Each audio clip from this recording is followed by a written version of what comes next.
Good morning students. आज हम लोग बायोमेट्रिक में क्लास 12 ऑर्गेनिक का फर्स्ट यूनिट देखने जा रहे हैं, जो कि चैप्टर में आपका यूनिट 10 से है, that is hello alkane and hello alkene. तो आज हम इसके बारे में जानेंगे कि ये हेलो कंपाउंड्स किस तरह के होते हैं, क्या है इनके बारे में, इंट्रोडक्शन समझेंगे। आपका टर्म है हेलो अल्केन। जब हम इस हेलो अल्केन को दो टर्म में तोड़ दिए तो आप बताओ आपको कौन कौन सा वर्ड मिल रहा है। एक आपको मिल रहा है हेलो और एक आपको टर्म क्या मिल रहा है, अल्केन। हेलो और क्या मिल रहा है, अल्केन। हेलो हम सभी जानते हैं किसके लिए होता है, तो हैलोजन के लिए होता है। हेलो किसके लिए, हैलोजन, जिसमें कौन कौन होगा आपका, फ्लोरीन, क्लोरीन, ब्रोमीन और आयोडीन। जब हम अल्केन की बात करते हैं तो अल्केन जो है ये सिर्फ सैचुरेटेड हाइड्रोकार्बन तक हम इसको नहीं रखेंगे। यहाँ पर क्या होगा कि अल्केन के लिए हम लोग टर्म लिख रहे हैं एलिफैटिक हाइड्रोकार्बन। एलिफैटिक हाइड्रोकार्बन ऐसा इसलिए क्योंकि जब आप इसका क्लासिफिकेशन पढ़िएगा तो आपको दिखेगा कि सैचुरेटेड भी है, अनसैचुरेटेड भी है, ओपन चेन भी मिल रहा है, साइक्लिक भी मिल रहा है। तो हम इसके टर्म क्या लिख रहे हैं, एलिफैटिक हाइड्रोकार्बन। अब इतना से आपको ये समझ में आया कि अगर किसी एलिफैटिक हाइड्रोकार्बन में हम किसको जोड़ दें, हैलोजन को जोड़ दें, तो हमको कौन सा कंपाउंड मिल जाएगा, हेलो अल्केन। यानी हेलो अल्केन डेरिवेटिव है किसका, तो एलिफैटिक हाइड्रोकार्बन का डेरिवेटिव, जिसमें क्या किया जाएगा, हाइड्रोजन को हटाया जाएगा और हैलोजन को लाया जाएगा। तो सिंपल अगर हम डेफिनेशन लिखते हैं तो ये टर्म आपका होता है कि haloalkanes are the derivative of, ये आपका डेरिवेटिव होता है, आर द डेरिवेटिव ऑफ किसका, तो एलिफैटिक हाइड्रोकार्बन का। एलिफैटिक हाइड्रोकार्बन, ठीक है, ये एलिफैटिक हाइड्रोकार्बन का डेरिवेटिव है। कौन, हेलो अल्केन हाइड्रोकार्बन, जिसमें इन विच वन और मोर, एक या एक से ज्यादा, in which one or more hydrogen atom is replaced by किसके द्वारा, तो हैलोजन एटम के द्वारा। हैलोजन एटम के द्वारा अगर हम लोग एलिफैटिक हाइड्रोकार्बन में हाइड्रोजन को रिप्लेस करते हैं तो जो कंपाउंड हमको मिलेगा वो कंपाउंड होगा आपका हेलो अल्केन। अब जनरल अगर समझें तो आप ये बताओ कि आप आर लिखते हैं किसके लिए, अल्काइल के लिए। अब इस अल्काइल में हम एक हाइड्रोजन जोड़ दिए तो ये आपका अल्केन हो जाएगा कि नहीं। ये आर एच से हम किसको रिप्रेजेंट कर रहे हैं, अल्केन। अब ये अल्केन एलिफैटिक हाइड्रोकार्बन, तो डेफिनेशन क्या बोला कि इस अल्केन में से हम लोग हटाएंगे किसको, हाइड्रोजन को, और उसकी जगह पर हम जोड़ेंगे किसको, हैलोजन को। तो हाइड्रोजन हटा, हैलोजन जुटा, तो हम उसको क्या लिख देते हैं, आर एच, यानी अल्काइल के साथ अब आपका यहाँ पे दिख रहा है हैलोजन जुटा हुआ है। ये कंपाउंड आपका क्या कहलाएगा, हेलो अल्केन कहलाएगा। जहां पर R जो है ये आपका कौन सा ग्रुप हुआ, तो अल्काइल ग्रुप। R आपका क्या होगा, अल्काइल ग्रुप, और X हम जानते हैं X क्या है, हैलोजन। तो RH is the general representation of which compound, तो हेलो अल्केन। हेलो अल्केन के लिए अगर हमको सिंपल जनरल लिखना है तो हम सीधे क्या लिख देंगे, RH, जहां पर R हमारा क्या होगा, अल्काइल ग्रुप। जितना अल्काइल आप जानते हैं नॉर्मल के टर्म में, आइसो के टर्म में, नियो के टर्म में, सेकेंडरी के टर्म में, ओपन चेन में हो, साइक्लिक में हो, सब अल्काइल को हम यहाँ पर यूज कर सकते हैं, ठीक है।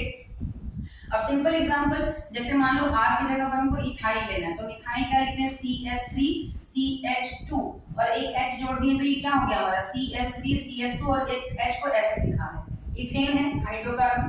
अब इस इथेन में से हमने हटाया एक हाइड्रोजन, एक या एक से अधिक हटा सकते हैं, और उसकी जगह पे मान लो हम लोग जोड़ दिए किसको, क्लोरीन, तो हमारा फॉर्मूला क्या बन जाएगा, कंपाउंड बन रहा है CH3CH2 और यहाँ पर हाइड्रोजन के जगह पर कौन जुटा, Cl। तो ये हमारा ये भी आपका एग्जांपल हो जाएगा किसका, हेलो अल्केन का, इथाइल क्लोराइड। अब जनरल फार्मूला तो हम समझ गए कि जनरल फार्मूला क्या होता है, RH। R यहाँ पर आपका क्या है, अल्काइल ग्रुप। अब फार्मूला समझो इसका, जनरल हम लोग जो ये रिप्रेजेंटेशन था, RH is the general representation. Formula जब बोल रहे हैं तो अल्केन का फार्मूला क्या होता है, CnH2n+2, CnH2n+2। अब इसमें क्या करना है, तो हाइड्रोजन को हटाना है, एक हाइड्रोजन हटाएं हम लोग, क्या बन जाएगा ये बन जाएगा CnH2n+1। अब इसमें जोड़ना किसको है, तो हैलोजन को जोड़ना है, तो हम यहाँ पर एक और एटम कौन सा लिख रहे हैं, हैलोजन। तो ये हमको मिल गया हेलो अल्केन का जनरल फॉर्मूला, ये हमें मिल गया हेलो अल्केन का जनरल रिप्रेजेंटेशन। अब जब एग्जाम्पल लिखना है तो हम लोग तो ये समझ लें कि R यहाँ पर क्या है, अल्काइल। जितना अल्काइल आप जानते हैं वो सभी आप इसका एग्जाम्पल बना सकते हैं। जैसे मान लो हमने लिख दिया यहाँ पर एग्जाम्पल की अगर हम बात करें तो हमारा हो गया CH3Cl, ठीक है, क्लोरो मीथेन, हमने लिख दिया CH3CH2 और मान लो हमने लिख दिया Br, तो ब्रोमो इथेन। फिर आप उस तरह से जितना भी अल्काइल, जैसे मान लो हमने लिख दिया CH3, यहाँ पर है सपोज CH3, यहाँ भी है CH3 और यहाँ पर लिख दिया मान लो Cl, तो देख रहे हैं टर्सरी है 4 कार्बन, तो टर्सरी ब्यूटाइल क्लोराइड, ये भी आपका एग्जांपल होगा किसका, हेलो अल्कीन। हेलो अल्कीन अगर हम समझ गए हैं तो एकदम आराम से हम यहाँ पर बता सकते हैं कि हेलो एरीन किसको कहेंगे। तो हेलो एरीन को भी आप लीजिए और 2 टर्म में तोड़ दीजिए। हेलो एरीन अगर हम लिख रहे हैं तो हेलो एरीन से भी आप बताओ 2 टर्म मिल रहा है कि नहीं मिल रहा है, तो कौन कौन सा टर्म मिल रहा है, एक आपको मिलता है हेलो, हेलो एरीन में एक टर्म आपका क्या है, हेलो, और दूसरा टर्म आपका क्या है, एरीन, दूसरा टर्म क्या है, एरीन। तो हेलो हम समझ रहे हैं कि हेलोजन के लिए, और एरीन जो लिखा है तो एरीन होता है आपका एलिफैटिक हाइड्रोकार्बन। हेलो इस फॉर किसके लिए, हेलोजन, ये होगा आपका fluorine, chlorine, bromine and iodine. और जब हम एरीन की बात कर रहे हैं तो ये एरीन बताता है आपका इट्स नॉट एलिफैटिक, ये एरीन बताता है एरोमेटिक हाइड्रोकार्बन को, एरोमेटिक हाइड्रोकार्बन। अब यहाँ पे सिंपल सा टर्म आता है कि एरोमेटिक हम किसको कहते हैं, तो सिंपल कि जो कौन सा रूल को फॉलो करता है, तो हक्कर्स रूल को फॉलो करता है। किसको फॉलो कर रहा है, हक्कर्स रूल। हक्कर्स रूल आपका क्या था कि कंपाउंड साइक्लिक होना चाहिए, कंपाउंड क्या होना चाहिए, प्लानर होना चाहिए, हाइब्रिडाइजेशन क्या, तो हाइब्रिडाइजेशन होना चाहिए sp2, और उसके बाद यहाँ पर कहता है कि इस कंपाउंड में 4n+2 पाई इलेक्ट्रॉन होना चाहिए, और ये इलेक्ट्रॉन होना चाहिए कंजुगेशन में। कंजुगेशन कहने का मतलब है alternate double single bond, double bond single bond, double bond single bond, अगर इस तरह का सिस्टम हमको मिलता है तो हम उसको कहते हैं कंजुगेटेड सिस्टम। तो सिंपल हक्कर रूल को जिसने फॉलो किया वो आपका कौन सा कंपाउंड कहलाया, एरोमेटिक। अब एरोमेटिक हाइड्रोकार्बन में हमारा कौन सा टर्म जुटा हो, हेलोजन, तब हम उस कंपाउंड को क्या कहेंगे, हेलो एरीन कहेंगे। क्लियर। तो अगर सिंपल इसका भी डेफिनेशन बोले तो हेलो अल्केन की तरह कि haloarenes are the derivative of aromatic hydrocarbon in which one or more hydrogen atom is replaced by किसके द्वारा, तो हेलोजन एटम के द्वारा। सिंपल अगर हम डेफिनेशन बोले तो उसके बेसिस पर आप इसका डेफिनेशन लिख सकते हैं। नाउ अगर हम सिंपल इसको समझ रहे हैं तो एरोमेटिक के लिए चलो हमने यहाँ पर लिखा दिस वन, यहाँ पर हम लिख रहे हैं बेंजीन, ये आपका एरोमेटिक हाइड्रोकार्बन है। अब इसमें 6 हाइड्रोजन होता है, एक हाइड्रोजन या एक से अधिक हाइड्रोजन, उस हाइड्रोजन को हम हटाएंगे और उसकी जगह पर हम किसको लिखेंगे, हेलोजन। तो हाइड्रोजन हटा तो बेंजीन रिंग के ऊपर एरोमेटिक हाइड्रोकार्बन के साथ कौन जुड़ जाएगा, हेलोजन जुड़ जाएगा।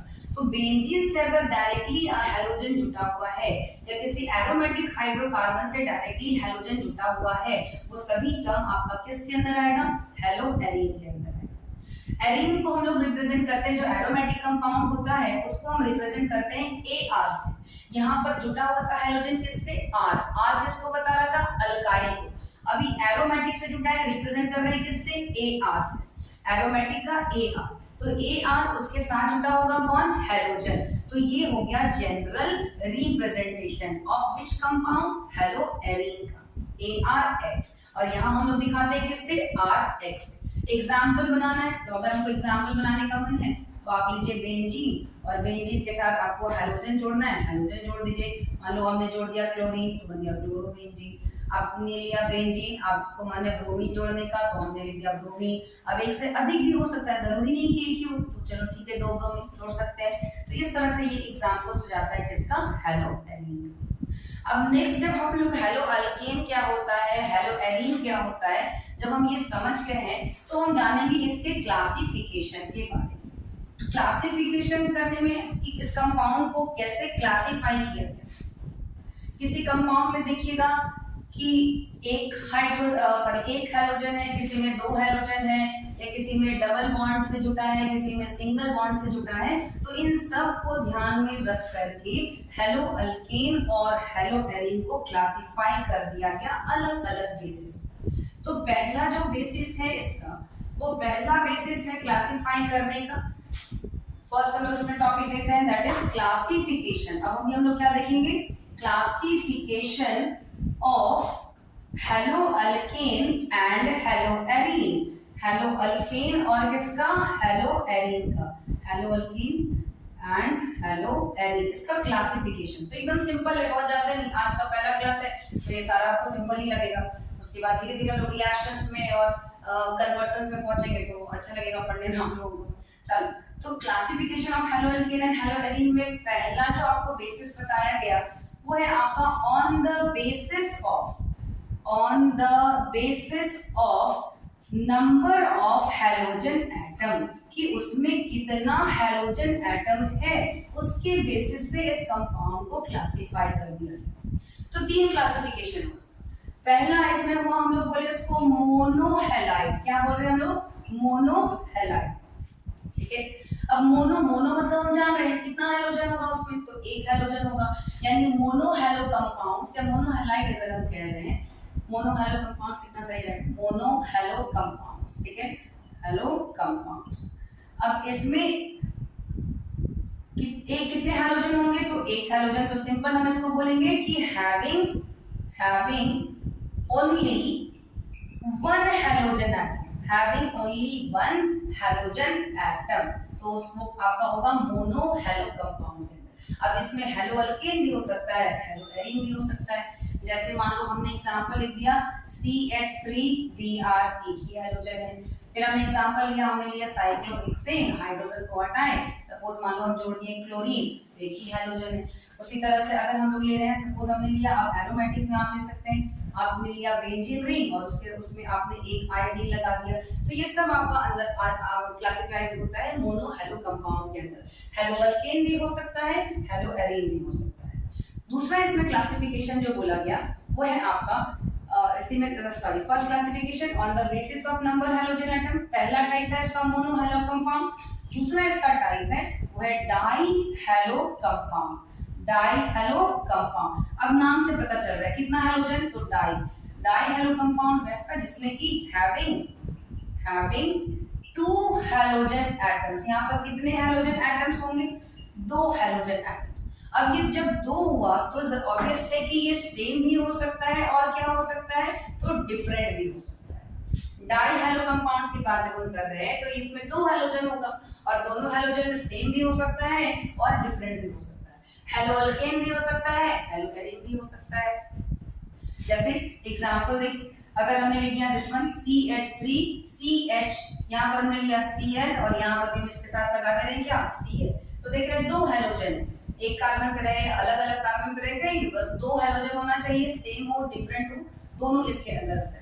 आप लिए बेंजीन रिंग मान लो, आप यहाँ पर लिए suppose this one is bromine और यहाँ पर भी आपने ले लिया क्या, ब्रोमीन। यहाँ पर भी हम देख रहे हैं कि सेम है, अलग भी हो सकता है, जैसे हमने ले लिया CH3 CH2 और फिर मान लो यहाँ पे CH, एक मान लो हम लोग यहाँ पे लगा दे रहे हैं क्लोरीन और यहाँ पर हम लगा दिए सपोज दिस वन इज, यहाँ पर क्या लगा दिए, ब्रोमीन। तो ये सभी आपका आ जाता है डाईहैलो कंपाउंड्स।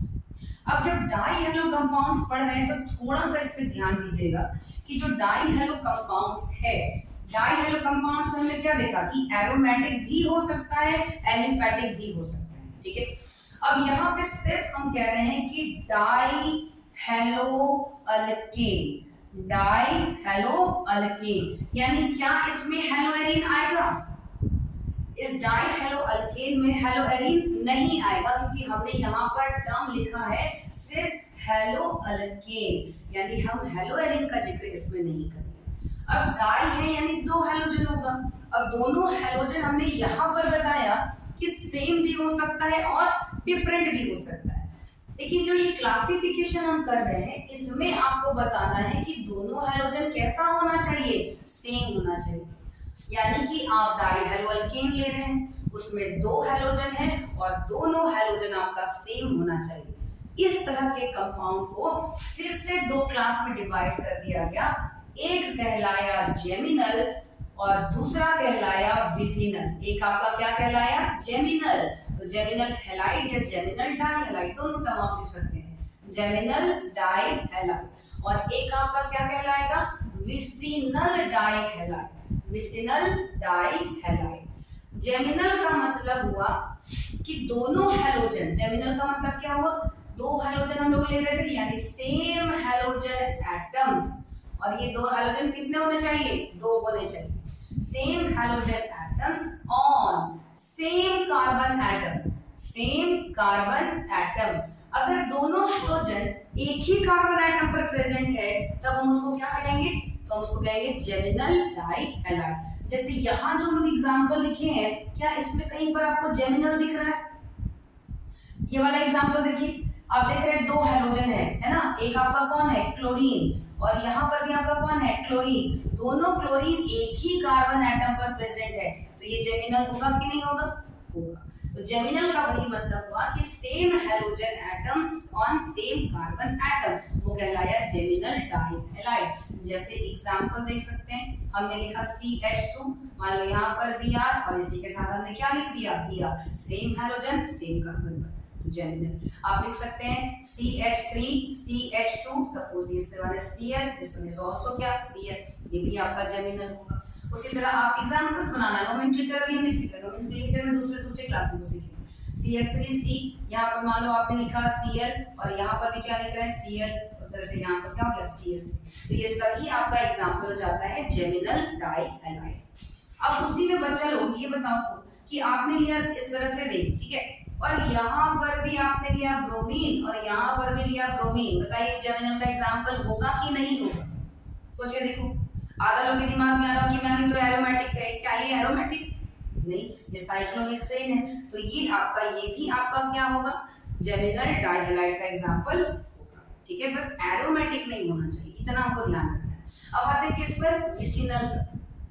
तो विसिनल हमने देखा कि same halogen same carbon atom पर, यहाँ पर क्या होना चाहिए? Same halogen on adjacent carbon atom. यहाँ पर हम डिफरेंट कार्बन नहीं बोल सकते, विसिनल मतलब एडजेसेंट बोलना है। डिफरेंट बोलेंगे यानी उस चेन में कहीं पर भी हो सकता है, अलग अलग कार्बन पर हो सकता है, और हमको चाहिए अगल बगल कार्बन पर। यानी इसके लिए हम क्या लिखेंगे कि same halogen atom, same halogen atoms on adjacent carbon atom. ये अगर एडजेसेंट कार्बन एटम पर प्रेजेंट है दोनों हैलोजन एटम, तब हम उसको किस क्लास में रखते हैं? डाइहैलो अल्केन का विसिनल में आता है। ठीक है, same halogen atoms on adjacent carbon atom. अब यहाँ पर आप देखिए तो क्या हमने विसिनल का कोई एग्जांपल लिखा है? विसिनल का एग्जांपल बोलेगा मैम एक हैलोजन यहाँ क्लोरीन है, दूसरा हैलोजन यहाँ ब्रोमीन है, अगल बगल कार्बन पर है, तो ये विसिनल होगा? बिल्कुल भी नहीं, ये विसिनल नहीं होगा। क्यों? क्योंकि हमने बोला हैलोजन कैसा होना चाहिए? सेम होना चाहिए। तो एग्जांपल बना सकते हैं, जैसे हमने लिया CH2, फिर है CH2, यहाँ पर भी क्लोरीन और यहाँ पर भी क्या? क्लोरीन। अगल बगल कार्बन पर सेम हैलोजन, कौन सा टाइप हो जाएगा? विसिनल। दूसरा एग्जांपल हम लिख सकते हैं CH3 CH CH2, मान लो यहाँ पर आपने लिया है Br और यहाँ पर भी आप क्या ले रहे हैं? Br, ये भी विसिनल का एग्जांपल होगा। उसी तरह अगर हम पूछे बच्चा लोग कि CH3 CH2 और यहाँ पर है CH2, चलो यहाँ पर हमने लिख दिया Cl और यहाँ पर हम लिख रहे हैं आपका Cl। अब बताइए क्या ये विसिनल होगा? सोच के देखो, विसिनल होगा? तो ये आपका विसिनल नहीं होगा, क्योंकि ये एडजेसेंट कार्बन पर प्रेजेंट नहीं है, तो ये आपका विसिनल का एग्जांपल नहीं होगा। वही अगर हम इस तरीके से रिंग में बनाना चाहें, तो एक यहाँ पर मान लो आयोडीन और यहाँ पर आयोडीन, अब बताइए ये विसिनल है कि नहीं? ये भी आपका विसिनल है। सिर्फ इतना ध्यान रखना है कि हमारा क्या होना चाहिए? हैलो अल्केन होना चाहिए। तो हमारा पहला क्लासिफिकेशन था on the basis of number of halogen atom. हम देखिए mono halo compound, di halo compound. अब तीसरा हमारा बच जाता है थर्ड, इसी का थर्ड जो टाइप होगा वो होगा poly hello compound. Poly hello compound. अब पॉली हैलो कंपाउंड, पॉली मतलब क्या हुआ?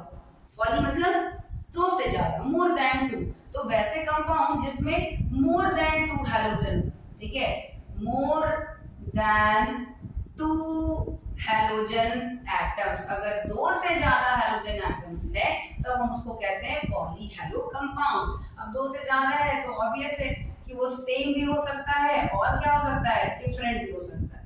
क्लोरोफॉर्म, बहुत लोग नाम सुने होंगे क्लोरोफॉर्म का। फॉर्मूला क्या होता है, तो CHCl3। बताओ पॉली में आएगा कि नहीं आएगा। एक कार्बन है, इस पर कितना हैलोजन है, 3 हैलोजन। दो से ज्यादा हुआ तो ये आपका किसके अंदर आ गया, पॉली हैलो कंपाउंड्स के अंदर। तो ये पहला बेसिस था नॉट नोमेनक्लेचर, सॉरी, ये पहला बेसिस था क्लासिफिकेशन का on the basis of number of halogen atom. अब जो सेकंड हमारा बेसिस है वो हम लोग देखेंगे सेकंड क्लासिफिकेशन क्या होता है। तो सेकंड क्लासिफिकेशन हम लोग समझ सकते हैं। सेकंड क्लासिफिकेशन किया गया कि उस कंपाउंड में हैलोजन जिस कार्बन एटम से जुटा हुआ होगा, अब हमको देखना है कि उस कार्बन का हाइब्रिडाइजेशन क्या लिखा गया है। हाइब्रिडाइजेशन हो सकता है कि sp3 हो, हाइब्रिडाइजेशन हो सकता है कि sp2 हो। तो इस तरह से उसके बेसिस पर फिर से इसको क्लासिफाई कर दिया गया। तो सेकंड बेसिस है क्लासिफिकेशन का, दैट इज कंपाउंड containing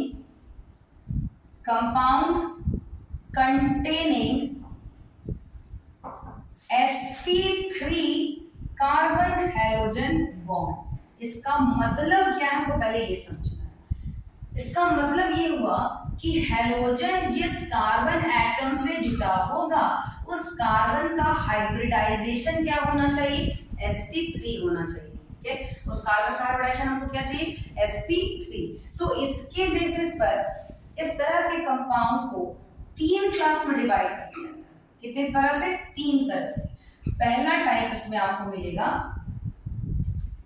पहला टाइप हमको मिलता है अल्काइल हैलाइड। क्या मिलेगा, अल्काइल हैलाइड। जो दूसरा टाइप हमको मिलता है वो है आपका अलाइल हैलाइड। क्या हम इसको लिखेंगे, अलाइल हैलाइड। और जो तीसरा टर्म हमको मिलता है वो है आपका बेंजाइल हैलाइड, बेंजाइल हैलाइड। ठीक है, तो इस तरह से जिस कंपाउंड में हैलोजन जिस कार्बन से जुटा है हाइब्रिडाइजेशन क्या होना चाहिए, sp3। वो कितने तरह का होता है, 3 तरह का, अल्काइल, एलाइल, बेंजाइल। कौन कौन, अल्काइल, एलाइल और बेंजाइल।